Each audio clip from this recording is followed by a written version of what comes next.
Thank you for listening to episode 6 of No Holmes Barred. This is an independent passion project, so please remember to subscribe and leave us a positive review if you are so inclined. Antecedently on No Holmes Barred. This is Emeline speaking. How may I help you? Where in the HHL is H.H. Holmes? Mr. Holmes is tending to business elsewhere today. When Mayor Carter Henry Harrison wins the election, I'm going to be appointed as Corporation Counsel. It's only the position of the top legal officer in all of Chicago. Which the mayor has apparently entrusted to be held by you, someone's large adult son who supervises paper boys and has no law experience to speak of? Excuse me, Mr. Holmes, if I'm not going to be paid for the vault I installed, I will simply take it back. Are you paying or not? I hope you and your men are skilled enough to do it cleanly. Because if not, I will sue you personally for every red cent you have. Is that understood? This isn't over, Holmes. We'll be back. Come on, boys. And now for our featured presentation.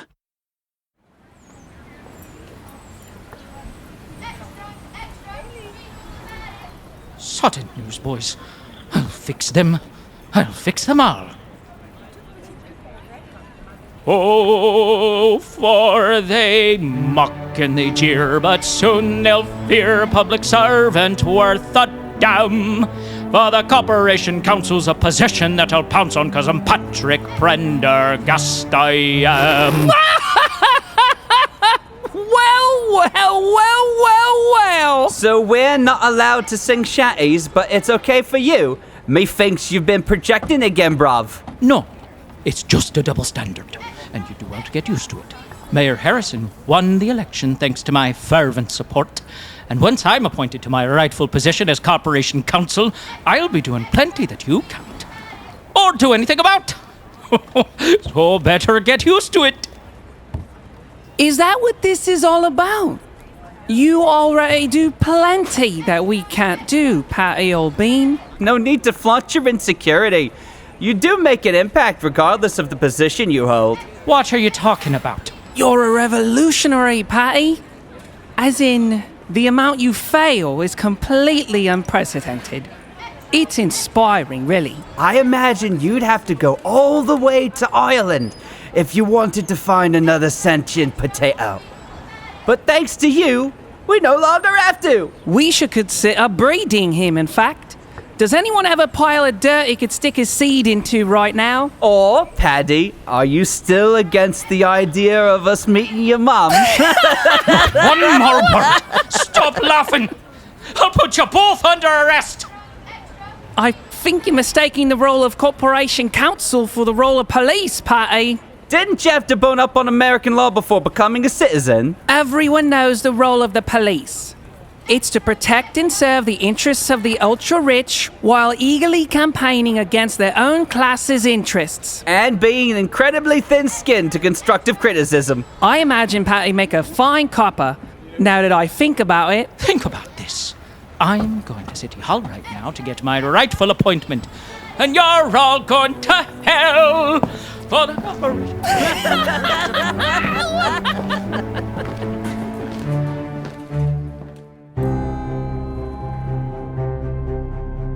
Come with me, if you will.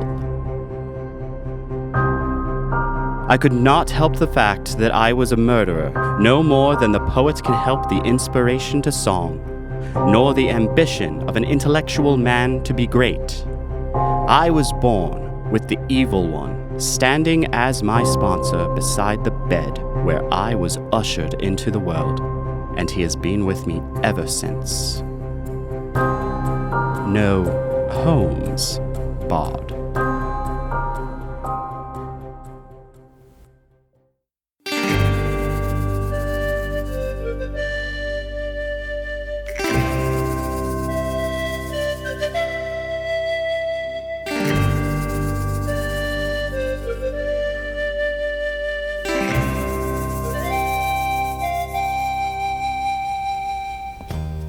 They think I'm a potato who needs to shag his mum, do they?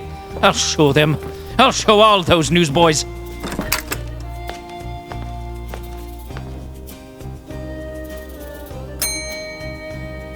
Hello? Hello? I require service. Okay. Where the sign does say ring bell for service, that's to be used in the event no one is at the desk. I am at the desk. There is no need to ring the bell. Well, is anyone here to provide service? Because I have been waiting months to meet with Mayor Harrison. Do you have an appointment? Obviously no. If I had an appointment, I wouldn't be here. Let's back up a little bit. Who are you, and how can I help? I am Patrick Eugene Joseph Prendergast, and I am the mayor's newly appointed corporation counsel. No, you aren't. Impossible. How about you check your notes again, and while you're catching up to reality, I can get on with my own by meeting with Mayor Harrison. Now please, direct me to his office. He isn't here right now, but you know what? Actually, wait here, please. Hey, if you're not here, does that mean I can ring the bell? Not in the slightest. I need service, though. I need service. I need service. Whoa, sir. Air Irish. Not to worry, sir. It is all right. You're in City Hall. If you need service, then where else is there to be other than Chicago's epicenter of public service? Finally, someone who makes sense. Well, I should hope so, as the mayor's corporation counsel, yeah? That doesn't make sense. You can't be. Where are you even from? You're an immigrant. Pleased to meet you, Adolf Kraus. I'm sense some confusion here. You can't be corporation counsel. I'm Patrick Prendergast. I've had to have been appointed to the position. What of the social contract? Valid concern. What's also valid, in the eyes of the law, that's kind of my specialty actually, is the Illinois Constitution, which clearly illustrates the path to appointment. I've been waiting years for my appointment. Years? Well, hey, that's a long time. Tell you what, you've made a compelling case. Let me just finish some work before handing you the keys to my office. Would that be all right? Is that what you'd expect in this situation? Yes, of course. Take your time then. In fact, why don't you come back and meet some of your new colleagues? Well, all right then.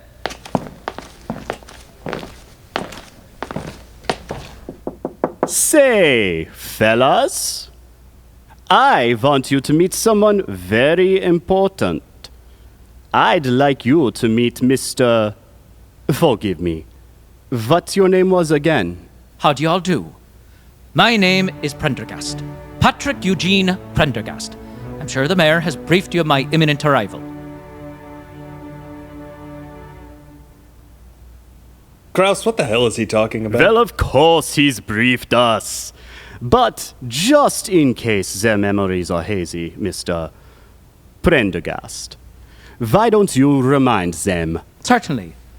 I'm the rightful appointee to hold the position of corporation counsel. That's correct, fellas. I must be mistaken. I also thought that notarized documents with the mayor's signature would be enough to make my appointment official, but I must have been in the wrong. Oh, that's quite all right, Kraus. It all worked out in the end. Well, welcome aboard then, Mr. Pregnant Ass. Elias, you're so bad. Where did you go to law school again? Yale? Maryland State Normal School? I did not. See how lucky we are, folks. He did not need law school to rise to the ranks of top legal official. Yeah? Tell me, Air Irish, what did you do before your appointment? I worked for the Interocean newspaper and was in charge of distribution. Distribution. Did you strategically decide where the papers would be sold? No, I was in charge of supervising the vendors. You mean the newsboys? Yes. Let me get this straight, Mr. Parsnips Blender-ass, or whatever your name is. You stopped wrangling paper boys, walked into City Hall, caught dibs on the highest legal position in town, and just came to work today. He's so successful, yet his reputation doesn't precede him. How does one manage that? Hold on a moment. I brought my son to work today. Oh, son, come here. Yes, Father? Did you need something? I just wanted to show you what success looks like. This man just walked into City Hall and became Corporation Counsel. You aren't serious, are you? That's Patty Potato from work. Patty Potato? Rolls right off the tongue, don't it? He once ate a slug because we told him it was just homeless escargot. Homeless escargot! You didn't tell me you were a man of such worldly tastes. Paddy potato, kartoffel, yeah?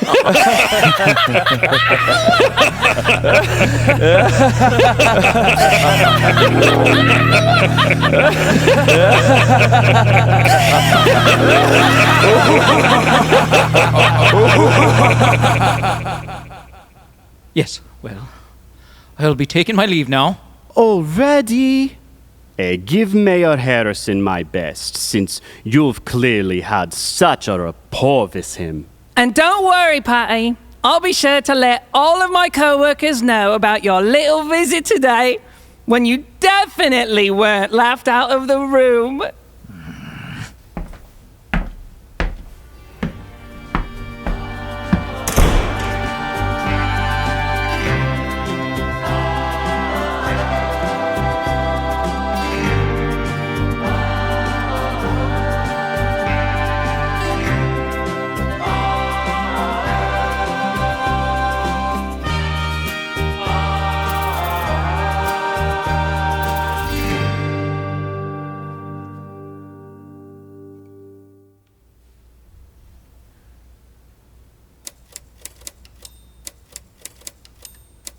December 8th, 1892. Dearest Mother and Father, I understand this news may come as quite a shock, so please forgive my bluntness. I want to make sure you hear it from me first, instead of the newspapers. All right, gentlemen. Thank you for helping me carry this box downstairs. Now, I can't stress this enough. Do not drop it. The express wagon outside will take it immediately. Again, do not drop it. I've written to you before about the man I met in Chicago, the one who had me come work for him after luring me away from working for Dr. Keeley. He is a budding mogul in this city. His hotel is an absolute castle, and in 5 months, it'll host scores of tourists for the World Fair. Oh, Mr. Connor! Ned? Would you do me a favor and come look at this construction on the roof with me? You aren't going to lock me in your vault and ask me to scream again, are you? This is on the roof, not my vault. Then can't we save that for when it's light outside? No? Okay. No, thank you then. Aw. He's also a man of medicine. He even started his own alcoholism treatment program and sells his bottled cure by mail. It's remarkably similar to Dr. Keeley's, so he must be doing something right. Pitezel, you lovable lush. Welcome home. Did you get Dr. Keeley's gold cure? Oh, I'm doing great. Thanks for asking. Sure, Mr. Holmes. I learned quite a few things about this miracle solution, which looks like a barber pole, contains gold, and gets injected right into my veins. totally legitimate. All it took was weeks away from my family and irreparable memory loss. What else did you learn? So much. And all it took was weeks away from my family and irreparable memory loss. Care to try again? What else did you learn? Oh, what didn't I learn? So many things. Such as, did you know that the treatment doesn't actually take weeks? In fact, what's fascinating is that this miracle cure doesn't have to be administered at a special clinic. It can actually be purchased in bottled form. Isn't that expedient? I see. I'll be able to sleep so well at night knowing my weeks-long mission was completely unnecessary. You must be feeling great about yourself. I do. You've never looked or sounded better. I hope it lasts, because I'd fear the belligerent Pitezel of old may not be up for that job I told him about before he left. He also may not be up for the task of splitting $10,000. That'd be the same as splitting $300,000 in the 2020s. Sure, maybe. Whatever. Are you ready to cooperate now? Yes. Good. Now, Benjamin, how was your visit? Not great. A lot of waiting around, and I didn't have anything to pass the time. My trunk had been packed rather lightly. I'll have a word with Quinlan about that. Yes, please, thank you. Next time you send me away without notice, please make sure the man you hired to pack for me throws more than a pair of trousers and a stick of deer jerky into my trunk. That stick of jerky was supposed to have "Get Well Soon" written on it. Right, sure. Thanks anyway. I did befriend someone there, though. Anyone of use? Of use? What do you mean? Nothing you would understand. Continue. She was Dr. Keeley's secretary, named Emeline Cigrand. Just an absolutely beautiful woman. Elegant and dewy. Who are you, Henry David Thoreau? Thank you, I am quite meticulous, or thorough, in my work. But I'm Benjamin Pitezel, not Henry David. Ugh. But most of all, this man is now my husband. I am officially Mrs. Robert Phelps. I even saw it in the paper this morning. They made a wedding announcement. December 7th, 1892. Isn't it just perfect? Nothing bad ever happens on December 7th. Oh, Emeline, may I borrow you for a moment? Yes, darling? There's a file in my vault I meant to retrieve, but it slipped behind the cabinet and my hands are too big. Can you try getting it for me? Sure.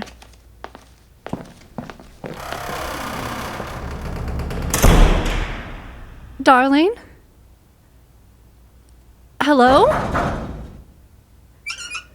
Hello? Let me out of here! This is not funny!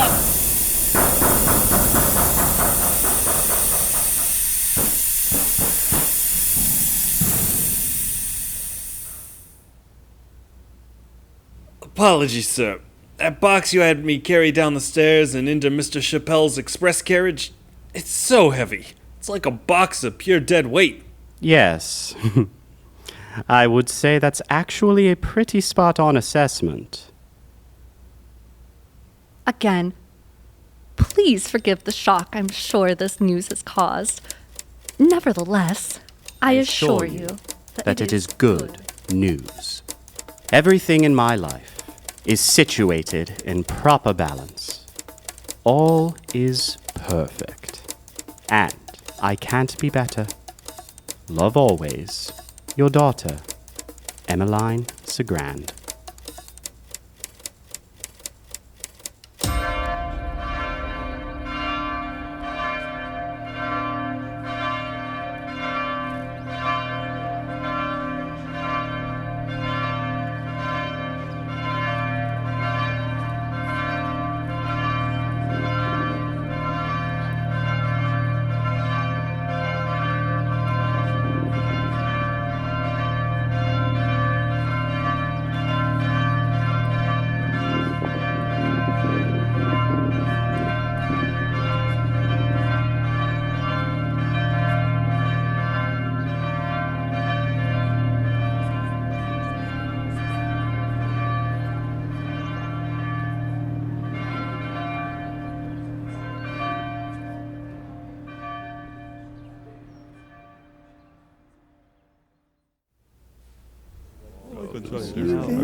All right.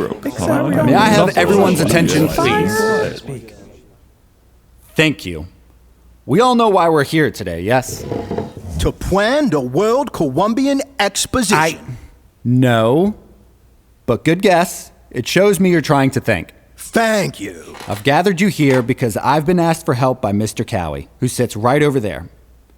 If anyone isn't familiar, my name is George Chamberlain, and I'm an attorney for Chicago Lafayette Collection Agency. And like everyone in this room, we have outstanding payments from Mr. H.H. Holmes. I have every reason to believe he is deceiving every one of us here. Arrest him. Yes, that is the goal, but that's secondary to collecting our money. I'd like to now invite Mr. Cowie to share his story, as I'm certain that we all have a similar one to share. Damn right we do. I am Walter Gibraltar Valter, owner of Waltz Safes, and uncle to my 3 large adult nephews, Falter, Salter, and Halter. We know that. We all heard you earlier. It's a funny bit, but not if you pound it in everyone's faces. If I may... Yes, Mr. Cowie, continue. I am a hired investigator for an insurance company that our friend, Mr. Holmes, enlisted. It seems that he made a claim of $6,000 after the World's Fair Hotel caught fire. That's his building. Did you say 6,000? Indeed, but Mr. Holmes didn't technically make the claim. It was made by a Mr. Hiram S. Campbell. That name appears in many of Mr. Holmes' transactions. You didn't pony up the cash, did you? I'm getting to that. I actually advised the insurance company to pay the claim under one condition. Mr. Hiram S. Campbell comes to us in person to collect the money. So, what happened? No one showed up. Therefore, I am convinced H.H. Holmes is behind the claim. He's getting sloppy, clearly. We can trap him and get him to confess. How? You haven't figured it out yet, eh?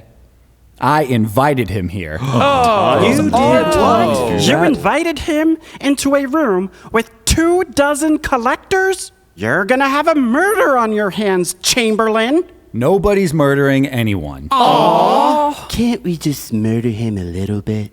It won't be necessary, Mr. Valter. We will confront him here and now. And then the police will take the matters accordingly. The police? Everyone knows those asshat pigs only uphold the law for people who can afford justice. And you just collected a room full of people who have had hundreds and thousands of dollars taken away. Only good pig is a... Permit me to introduce you to an esteemed detective of Chicago PD who was kind enough to attend today's meeting. Oh, forgive me. It's nice to meet you, Officer... Detective. It's Detective Bacon. I honestly don't know how to respond to that. Mr. Holmes will be arriving momentarily. He is under the impression that he and I are meeting one-on-one. When he arrives at a scene of every creditor he's ever swindled, plus the law, well, it'll take more than a fire to cover up his facade. He's coming. Everybody hide, and when he opens the door, remember to yell, "Surprise!" Forgive my nephew Halter, for he is legendarily imperceptive. And legendarily happier than anyone else in this room, I may add.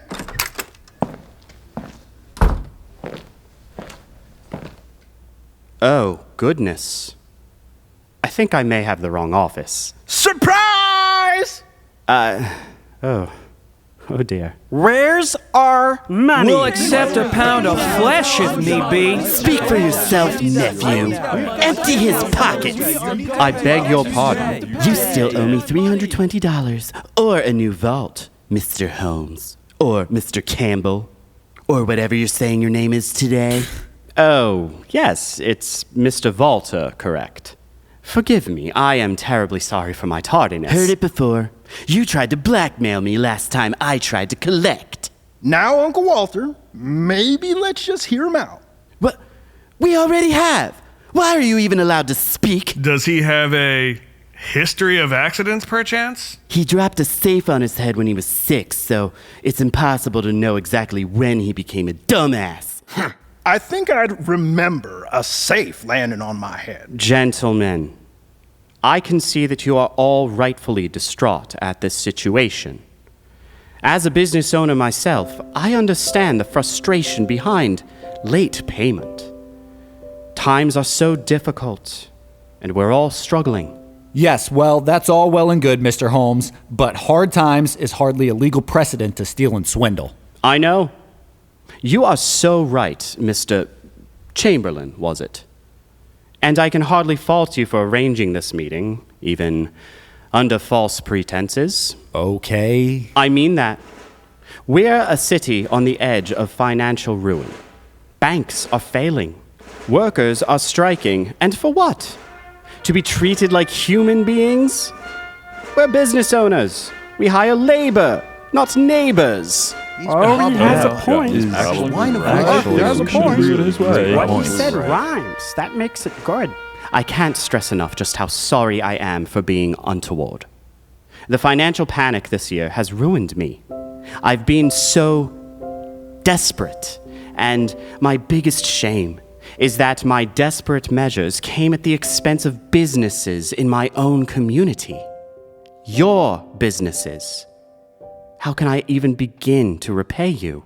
By paying. Except you owe this room $50,000 and you can't offer any reason for us to trust that you're good for it. True. I see the issue.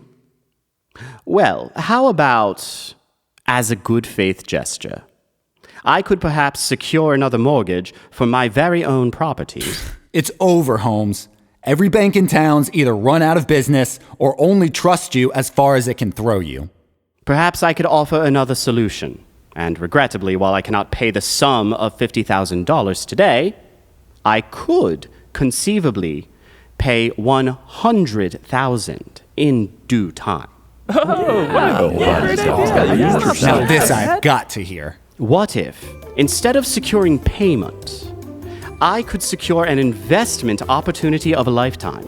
See, I've been making a fortune throughout the duration of the World Columbian Exposition, and now the time has come where I can share it with you. Well, yeah, the time has come where you must share it.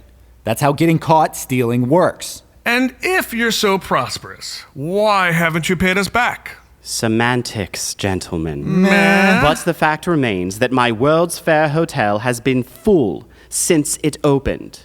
And now you can all invest in it together.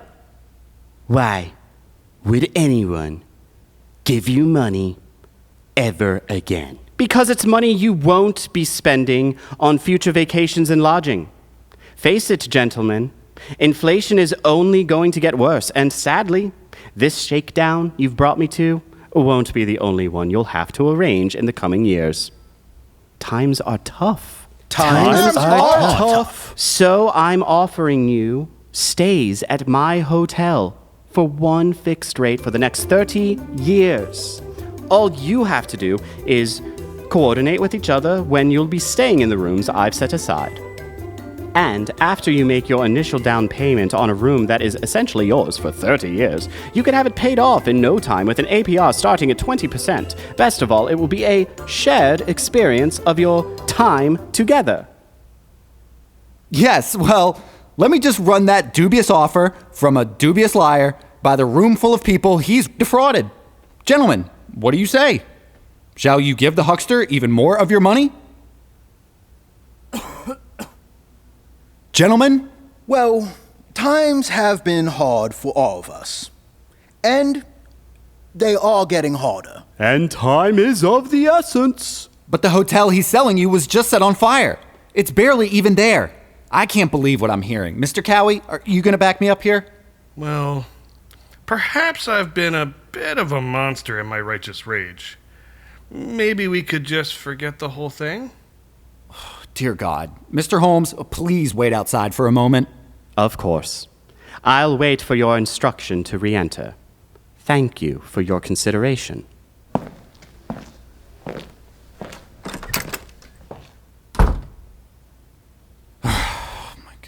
let's review, shall we? Like 30 seconds ago, everyone here was frothing at the mouth to get back what Holmes owes, and now you want to go right back into business with him? Ever heard the expression, fool me once, shame on you, fool me twice, shame on me? Oh, Mr. Chamberlain, don't be so hard on yourself. Times are tough. Times are tough. Times are Not tough. another word. And of the All right, fine. Is this what everyone wants, Detective Bacon? Well, I'd love to. But My hands are tied. why? How? I mean, just 'cause, really. There's nothing I can do. Okay, sure. Let's just let him go. Is that all right with everyone? Let's just all have a campfire and sing hymnals and lick each other's... Chamberlain, Holmes isn't outside. I think he ran. Balls!